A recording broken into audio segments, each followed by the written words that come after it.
ஞானானந்தமயம் தேவம் நிர்மலஸ்படிகாகிருதிம் ஆதாரம் சர்வ வித்யானாம் ஹயக்ரேவம் பாஸ்மகே. நேயர்கள் அனைவருக்கும் அஸ்ட்ரோ KS ஐயங்காரின் பணிவான நமஸ்காரங்கள். மாதபல் குரோதி வருஷம் பங்குனி மாதம் 2025 மார்ச் 15 முதல் 13/4/2025 வரலும் உண்டான காலகட்டம். பொதுவாகவே மாத பலன் அப்படின்னு சொல்லும் பொழுது இந்த மாதத்தினுடைய கோள் சாரம் என்ன, இந்த மாதத்தில் வரக்கூடிய விசேஷ நாட்கள் என்ன அப்படின்றதையும், உங்களுக்கு எந்தெந்த நாட்கள் சந்திராஷ்டம நாட்கள் அப்படின்றதை வச்சு இந்த மாதத்தை சொல்லுவோம். பொதுவாகவே மாத கிரகங்கள்னு சொல்லக்கூடிய சூரியன், செவ்வாய், புதன் மற்றும் சுக்கிரன், இந்த 4 கிரகங்களுடைய மாற்றத்தை வைத்து அதன் அடிப்படையிலேயே இந்த பலன்கள் அமையும். இந்த மாதத்தில் பார்த்தடையானால் கோள்சாரத்தின் பிரகாரம், அதாவது சூரியனை தொட்டு வரக்கூடிய மாதத்தை சௌரமான மாதம்னு சொல்லக்கூடியதை நம்ம ஃபாலோ பண்ணுறோம். ஆந்திரா, கர்நாடகா இந்த மாதிரியான ஸ்டேட், அதாவது மாநிலங்கள்லாம் பார்த்திங்கன்னா அவங்க சந்திரமான மாதங்கள் அப்படின்னு சொல்லக்கூடியதை ஃபாலோ பண்ணுறாங்க. சந்திரமான மாதம் அப்படின்னு சொல்லக்கூடியது பௌர்ணமிக்கு அடுத்த நாளோ அமாவாசைக்கு அடுத்த நாளோ வரக்கூடிய பிரதமையை எடுத்து மாதத்தின் முதல் நாளாக கொண்டு செய்யக்கூடியது.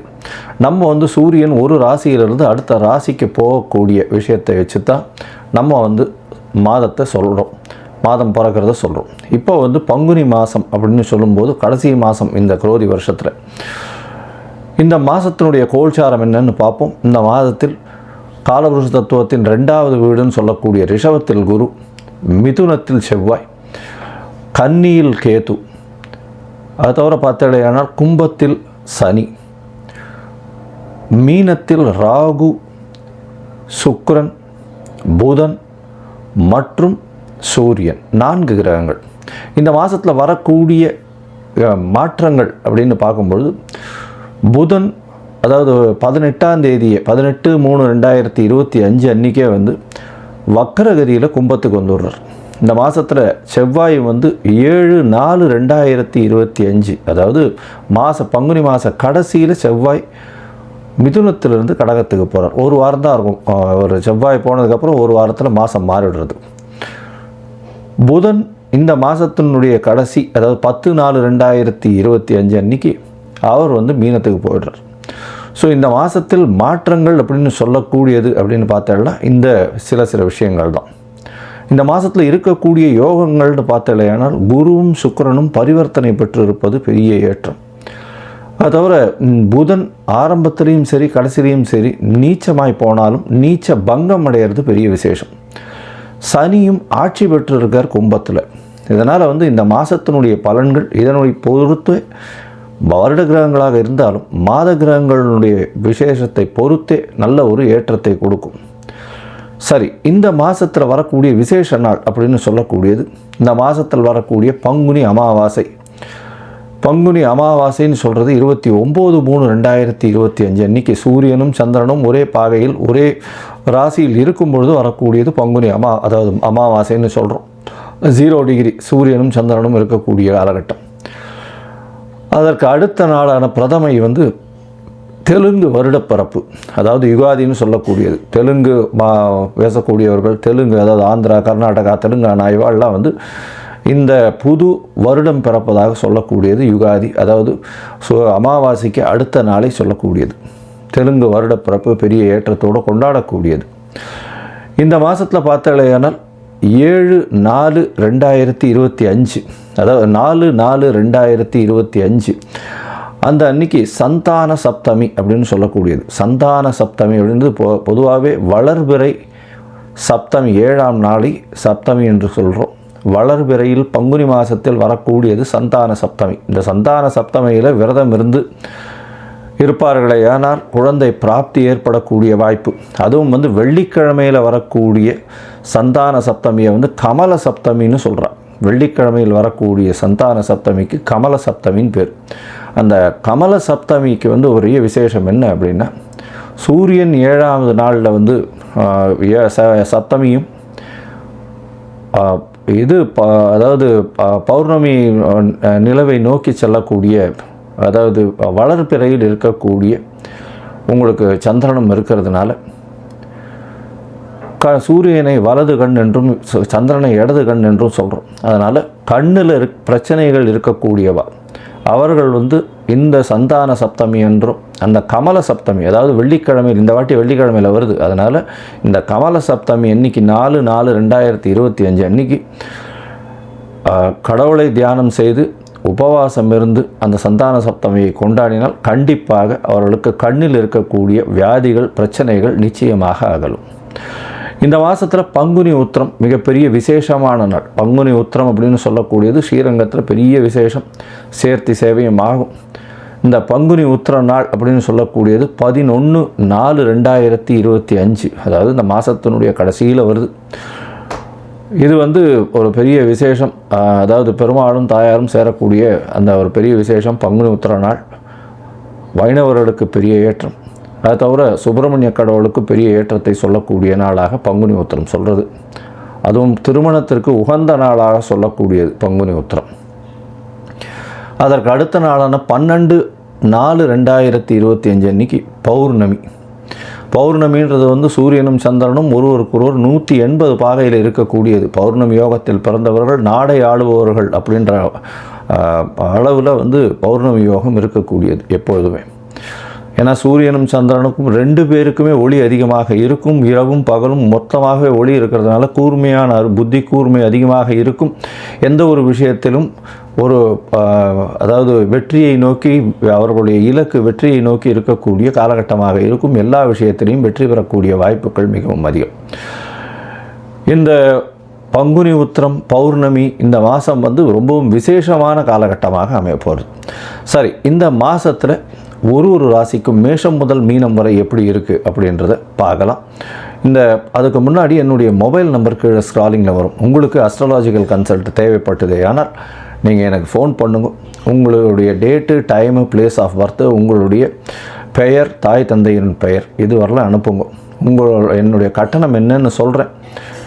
என்னுடைய கட்டணத்தை செலுத்திட்டு அதற்கு உண்டான யூடிஆர் நம்பர் ஷேர் பண்ணுங்க. உங்களுக்கு ஜாதகத்தை போட்டு சந்தி இருக்கான்னு பார்த்துட்டு, அதாவது பாத சந்தி, நட்சத்திர பாத சந்தி, லக்ன பாத சந்தி இதெல்லாம் இருக்கான்றதை முதல்ல பார்த்துட்டு உங்களுடைய ஜாதகத்தை போட்டு அதுக்கப்புறம் அப்பாயின்மெண்ட் தரேன். அதுக்கேற்ற மாதிரி நம்ம அப்பாயின்மெண்ட்டில் பேசலாம். ஏன்னா எனக்கு வரக்கூடிய ஜாதகத்தில் பார்த்தாலேனால் 50-70 விழுக்காடு பர்சன்டேஜ் 50 வயசுக்கு மேலே ஆனவாள்லாம் இந்த பின்ன நட்சத்திரங்களில் இருப்பா, அதாவது உடைந்த நட்சத்திரங்களில் இருப்பா, புனர்பூசம் 3ஆம் பாதத்தில் இருப்பா. அவள் புனர்பூசம் 3ஆம் பாதம் அப்படின்னு சொல்லிட்டு மிதுன ராசியை சொல்லிட்டு இருப்பா, ஆனால் கடகராசியில் இருப்பாள். அதே மாதிரி மிருகசீரிஷம்னுவா, மிருகசீரிஷம் ரிஷபமாக மிதுனமாக மாறி இருக்கும். இந்த மாதிரி விசாக நட்சத்திரம் துலாமா இல்லை இது விருச்சிகமான்றது மாறி இருக்கும். இந்த மாதிரியான விஷயங்கள்னால அவளுடைய தசாபுக்தி அந்தரம் சூக்ஷ்மம் எல்லாமே மாறக்கூடிய வாய்ப்புகள் உண்டு. அதை தவிர பார்த்தோம்னா லக்ன சந்தியும் வந்துடுத்துறையானால் இந்த ஒரு லக்னத்துக்கும் ஒரு சுபர் பாவர் அசுபர் இதெல்லாம் இருக்கக்கூடிய வாய்ப்பு. அதனால் இவளுக்கு நல்ல நேரம் நடந்துட்டுருக்குன்னு நினச்சிட்டு இருப்பா, ஆனால் எந்த ஒரு விஷயமும் கைகூடி வராது. அது ஒரு மிகப்பெரிய பிரச்சனையில் போய் விட்டுருக்கும். அதனால் அவளுக்கே புரியாது. முதல்ல இந்த சந்தி இருக்கான்றதை செக் பண்ணிவிட்டு பார்த்துட்டு ஜாதகத்தை போட்டதுக்கு அப்புறம்தான் உங்களுக்கு நாங்கள் அப்பாயின்மெண்ட் தர முடியும். சரி, இப்போது பங்குனி மாதம் குரோதி வருஷம் மேஷம் முதல் மீனம் வரை 15/3/2025 முதல் 13/4/2025 வரை உண்டான காலகட்டத்தில் எப்படி இருக்குன்றதை ஒன்றொன்னா வருஷப்படுத்தி பார்க்கலாம். ரிஷபம், கிருத்திகை, ரோகிணி, மிருகசீரிஷம் இந்த 3 நட்சத்திரம் 9 பாதங்களை கொண்ட ராசி. ராசியின் அதிபதினு சொல்லக்கூடியவர் சுக்கிரன். இந்த மாதம் பங்குனி மாதம் பார்த்தேன்னா குரோதி வருஷம் உங்களுடைய ராசிநாதன் உச்சம் பெற்று போயிருக்கிறது பெரிய விசேஷம். அதுவும் 11ஆம் இடத்துல போய் உச்சம் பெற்று போயிருக்கார். எது நினைச்சிங்கன்னாலும் கண்டிப்பாக உங்களுக்கு சேரும். எந்த இடத்தில் எந்த காலகட்டத்தில் எது வேண்டுமோ அது கண்டிப்பாக சேரும். அதாவது ஒரு 10 வயசு குழந்தைக்கு என்ன வேணுமோ அது நிச்சயமாக கிடைக்கும். 20 வயசு பசங்களுக்கு என்ன வேணுமோ அது கிடைக்கும். 30-35 வயசில் இருக்கிறவளுக்கு அவள் என்ன நினைக்கிறாளோ அது கிடைக்கும். அந்தந்த வயசுக்கு உண்டான நினைப்புகளுக்கு ஏற்ற மாதிரி அவர்களுக்கு நிச்சயமாக கிடைக்கக்கூடிய வாய்ப்பு. ஏன்னா 11ஆம் இடம் அப்படின்னு சொல்லக்கூடியது உங்களுடைய விருப்பத்தை நிறைவேற்றக்கூடிய இடமாக சொல்லக்கூடியது. அதுவும் சுக்கிரனே போயிருக்கார். படாடோபங்கள் நல்லபடியாக இருக்கும். அதை தவிர ஒரு வேலையில் இன்க்ரிமெண்ட்டு, திடீர் பணவரவு, சந்தோஷத்தின் உச்சத்தில் இருப்பீங்க. கணவன் மனைவிக்குள்ளே நல்ல ஒரு ஏற்றம். மூத்த சகோதர சகோதரிகள் கூட வந்து நல்ல ஒரு இணக்கமான போக்கு, அவர்கள் மூலியமாக ஆதாயம். இந்த மாதத்தில் பார்த்தோம்னா உங்களுடைய ராசிநாதன் பரிவர்த்தனையில் ஆட்சி பெற்று போகிறார். நீங்கள் எடுக்கிற காரியங்கள் எடுத்த இடத்தில் எடுத்த நேரத்தில் எடுத்த எண்ணங்கள் போல் முடியக்கூடிய வாய்ப்புகள் நிச்சயமாக உண்டு. அது தவிர ராசியிலேயே குரு சப்தமத்தை பார்க்குறார். திருமண காலம் வந்தாச்சு. திருமணத்துக்கு பார்த்து கொண்டு இருப்பவர்களுக்கு இப்போ திருமணத்துக்கு ஃபிக்ஸ் பண்ணக்கூடிய வாய்ப்புகள், அதாவது ஃபிக்ஸ் பண்ணக்கூடியதுன்னா ஒரு இது ஜாதக பரிவர்த்தனையும் ஒரு இது வந்து போட்டு வைக்கிறது அப்படின்றது வந்து நிச்சயமாக நல்லபடியாக நடக்கக்கூடிய காலகட்டமாக இருக்கும். சித்திரை மாதத்தில் நிச்சயதார்த்தம் பண்ணி அதுக்கு அடுத்த மாதத்திலே கல்யாணம் பண்ணக்கூடிய வாய்ப்புகள் மிகவும் அதிகமாக இருக்கும். வெளிநாட்டு பிரயாணம் போகக்கூடிய பாக்கியம் உண்டு. ஏன்னா 12ஆம் அதிபதி 2ஆம் இடத்துல இருக்கார். 12ஆம் அதிபதி 2ஆம் இடத்துல இருக்கிறதுனால கொஞ்சம் செலவுகள் கொஞ்சம் அதிகமாகும். செவ்வாய் வந்து 2ஆம் இடத்துல போய் இருக்கிறது செலவுகள் கொஞ்சம் குடும்பத்திற்குன்னு செலவுகள் கொஞ்சம் அதிகமாக பண்ணக்கூடிய காலகட்டமாக அமையும். பண வருமானம் எவ்வளோ வருதோ அதுக்கு மேலே ஈக்குவலண்ட்டாக செலவழியக்கூடிய வாய்ப்புகள் மிகவும் அதிகமாக இருக்கும். இந்த மாதத்தில் பார்த்தீங்கன்னா உங்களுடைய ராசியிலேயே வந்து குரு இருக்கார். ராசிக்கு 5ஆம் இடத்துல கேத்து, குழந்தை பிராப்தி ஏற்படக்கூடிய பாக்கியம் உண்டு. இருந்தாலும் கேத்து 5ஆம் இடத்துல இருக்கிறதுனால மருத்துவர்களுடைய ஆலோசனையோடு இருக்கிறது ரொம்பவும் நல்லது. கர்ப்பிணி பெண்கள் ரொம்ப ஜாகிரதையாக இருக்கிறது நல்லது. மருத்துவ ஆலோசனை பெற்று இருப்பது மிகவும் நல்லது.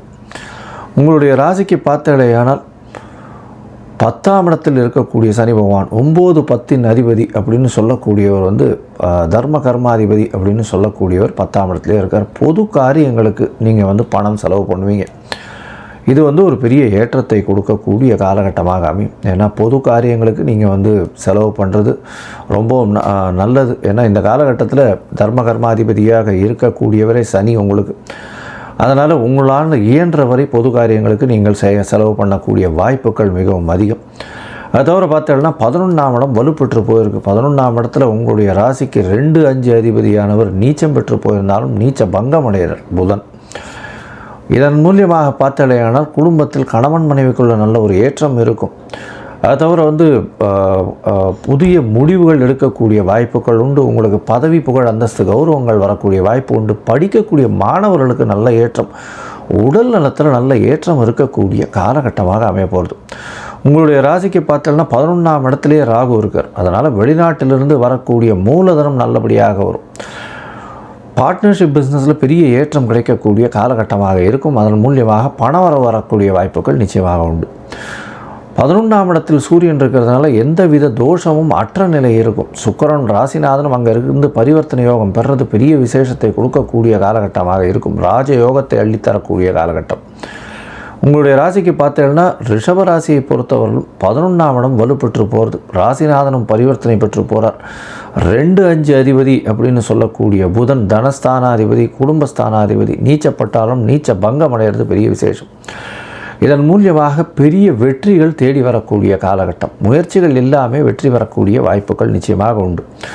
இந்த காலகட்டத்தில் முயற்சிகள் வெற்றி பெறும்னு சொன்னாலும் சில நாட்கள் முயற்சிகளை தள்ளி போடுவது நல்லது. அந்த சில நாட்கள் அப்படின்னு சொல்லக்கூடியது வந்து சந்திராஷ்டம நாட்கள். இந்த சந்திராஷ்டம நாட்கள் அப்படின்றது வந்து சந்திரன் உங்களுடைய ராசிக்கு 8ஆம் இடத்துல மறைஞ்சி இருக்கக்கூடிய காலகட்டம்.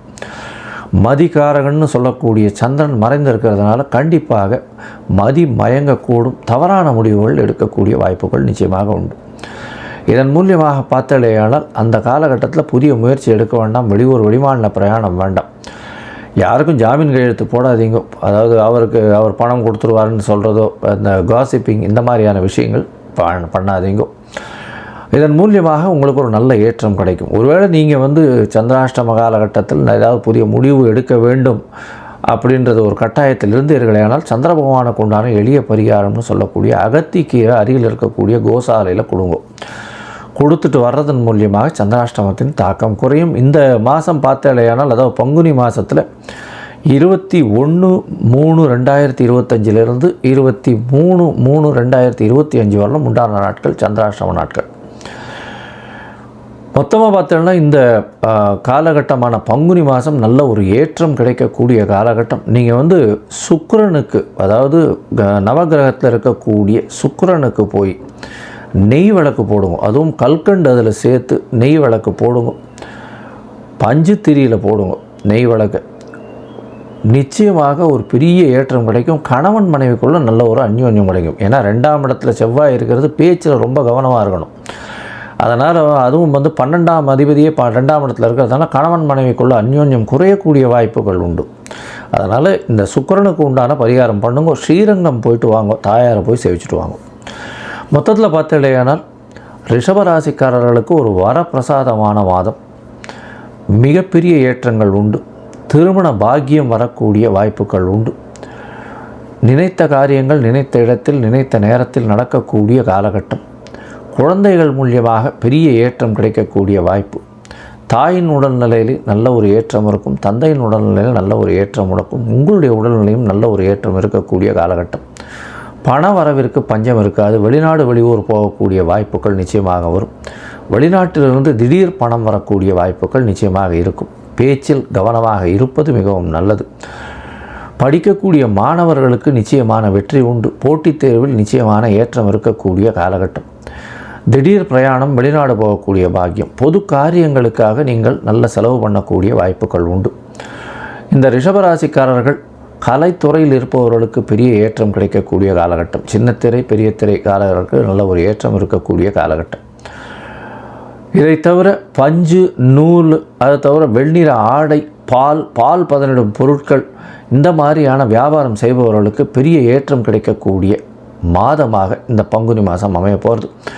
நீங்கள் அருகில் இருக்கக்கூடிய ஸ்ரீரங்கம் போய் சேவிச்சுட்டு வர்றது ஒரு பெரிய ஏற்றத்தையும் மாற்றத்தையும் கொடுக்கும். அதை தவிர நவகிரகத்தில் இருக்கக்கூடிய சுக்கிரனுக்கு நெய் விளக்கு பஞ்சத்திரையில் போடுவதும், அத்தோடு கல்கண்டு சேர்த்து நெய்யில் சேர்த்து போடுறதன் மூலியமாக உங்கள் கணவன் மனைவிக்குள்ள நல்ல ஒரு அந்யோன்யம் இருக்கக்கூடிய காலகட்டமாக அமைய போகிறது.